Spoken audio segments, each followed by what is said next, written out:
کہ گویا کہ اس کو اللہ اتنا ثواب دیں گے کہ جیسے اس نے ہر روز کا روزہ رکھا ہو، اپنی پوری زندگی میں ہر دن کا اس نے روزہ رکھا ہو۔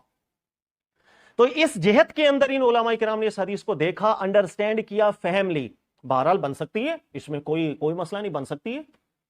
دوبارہ دیکھیے گا، اللہ کے نبی علیہ السلام نے فرمایا جس نے رمضان کا روزہ رکھا پورا مہینہ، ثم اتبعہ ستۃ من شوال، پھر 6 روزے شوال کے مہینے کے اس نے رکھ لیے،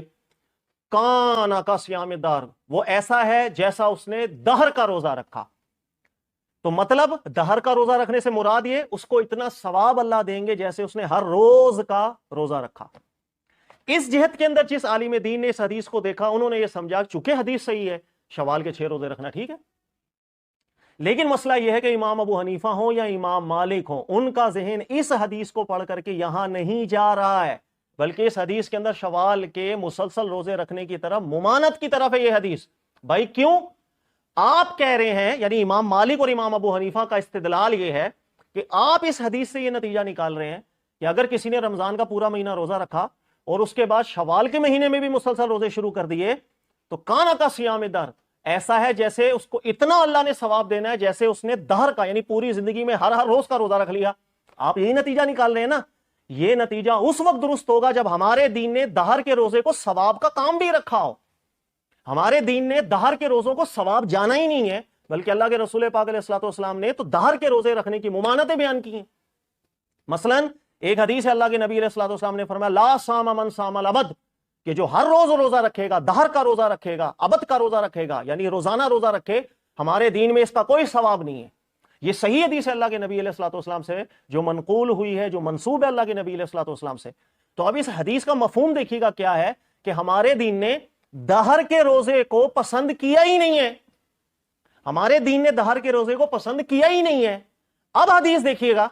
اللہ کے نبی علیہ السلام فرما رہے ہیں کہ جس نے رمضان کا پورا مہینہ روزہ رکھ لیا، اب شوال میں بھی مسلسل روزے رکھنے لگ جائے، کانا کا صیام الدہر، گویا کہ وہ دہر کے روزے رکھنے والا ہو گیا، یعنی پسندیدہ کام نہیں۔ اللہ نے ایک مہینہ روزہ رکھا تھا پورا، وہ روزے رکھو، بس عید آئی، عید کے بعد پھر مسلسل روزے رکھنے کی طرف نہ جاؤ، یہاں تک کہ 6 روزے بھی مسلسل نہ رکھو۔ حدیث تو مذمت بیان کر رہی ہے، نہ کہ فائدے اور ثواب۔ لہٰذا ان مجتہدین کرام نے، امام ابو حنیفہ ہوں یا امام مالک ہوں، ان کا استدلال کوئی کمزور استدلال نہیں ہے۔ اللہ کے نبی صلی اللہ علیہ وسلم نے رمضان کا مہینہ روزہ رکھنے کے بعد شوال میں بھی مسلسل آپ روزے رکھتے چلے جائیں، 6 تک پہنچ جائیں، تو اس کو صیام دہر سے کاف حرف جر کے ساتھ تشبیہ دی، کا صیام دہر، تو وہ ایسا ہے گویا اس نے دہر کا روزہ رکھا، اور دہر کا روزہ تو ہمارے دین نے مذمت بیان کی ہے۔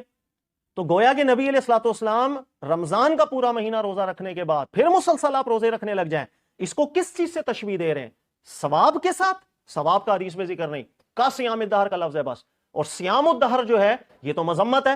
ہمارے دین میں مکروہ ہے۔ تو گویا کہ ان مجتہدین کرام کے نزدیک اس حدیث میں مذمت بیان ہو رہی ہے کہ اگر کوئی شخص رمضان کا پورا مہینہ روزہ رکھ لے، اب وہ اس کے بعد لگاتار روزے نہ رکھے، بلکہ جو ہمارے دین نے مشروع مستحب روزے رکھے ہیں وہ رکھے، تاکہ ایسا نہ ہو رمضان کا بھی پورا مہینہ روزہ رکھا، انسان کے جسم میں نقاہت پیدا ہو جاتی ہے، کچھ ویکنیس آ جاتی ہے، اور اس کے بعد پھر سے وہ لگاتار روزے رکھنے کی طرف بڑھے، یہاں تک کہ 6 کی لمٹ ہے، کا صیام الدہر، وہ ایسا ہی ہے جیسے اس نے اپنے آپ کو صوم دہر کے اوپر ڈال دیا، اور صوم دہر ہمارے دین میں پسندیدہ چیز ہی نہیں ہے۔ لہٰذا یہ دونوں استدلالات میں نے آپ کو اس لیے بیان کیے ہیں کہ دونوں ٹھیک ہیں، اور حدیث کی فہم کے اختلاف کے استدلال ہیں۔ لہٰذا جب کسی ایک حدیث کے سمجھنے کے اوپر اختلافات ہو جائیں، یہ وہ عمل ہے جس کو اللہ کے رسول پاک صلی اللہ علیہ وسلم کبھی برا نہیں کہا کرتے تھے، یہ بات میری ذہن میں رکھ لیجئے گا، بلکہ اللہ کے نبی صلی اللہ علیہ وسلم کے سامنے کئی دفعہ صحابہ کرام اللہ کے نبی علیہ الصلوۃ والسلام کی مراد کو سمجھنے میں بھی الگ ہو جاتے۔ اللہ کے نبی علیہ الصلوۃ والسلام کسی کو ڈانٹا نہیں کرتے تھے، برا بلا نہیں کہا کرتے تھے۔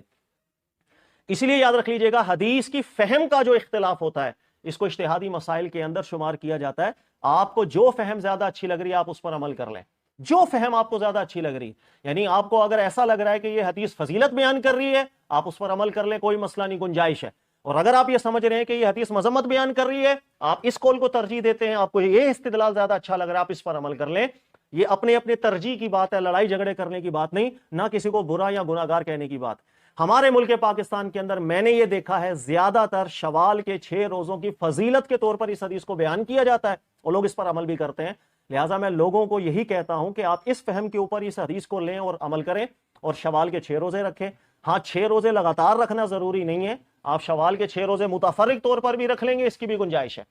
لیکن میں اپنی ذاتی ذاتی رائے میری جو ہے، میری جو ذاتی ترجیح ہے، اس کے اندر امام مالک اور امام ابو حنیفہ کا استدلال ہی زیادہ بہتر لگتا ہے، اس لیے کہ صوم دہر کے ساتھ جو تشبیہ دی ہے، یہاں پر ثواب کا ذکر ہے نہیں، ثواب کا لفظ محذوف آپ سمجھ رہے ہیں، اور صوم دہر چونکہ مذمت کے معنی کے اندر آیا، لہٰذا یہ حدیث مذمت کے زمرے کے اندر ہی ہونی چاہیے۔ یہ عربی کے لحاظ سے مفہوم زیادہ مضبوط دیتا ہے مجھے اپنی فہم کے اندر، لہٰذا میں اپنی ذات پہ اس حدیث کو مذمت کے معنی میں لیتا ہوں۔ اگر کوئی ثواب کے معنی میں لیتا ہے اس کو میں برا بھی نہیں کہتا ہوں، بلکہ اس کو ترغیب دیتا ہوں، آپ رکھنا چاہیں رکھیں، اللہ تعالیٰ آپ کو ثواب بھی دیں گے۔ آپ حدیث سے ہی ایک چیز کو انڈرسٹینڈ کر لیں، اور اللہ کے نبی صلی اللہ علیہ وسلم فہم کے اختلافات کو جب سینے سے لگا کر رکھتے تھے، ہم کون ہوتے ہیں امت کے اندر نفرتیں پھیلائیں فہم کے اختلافات کے اوپر؟ اللہ تعالیٰ سمجھنے کی توفیق عطا فرمائے۔ جزاک اللہ خیر۔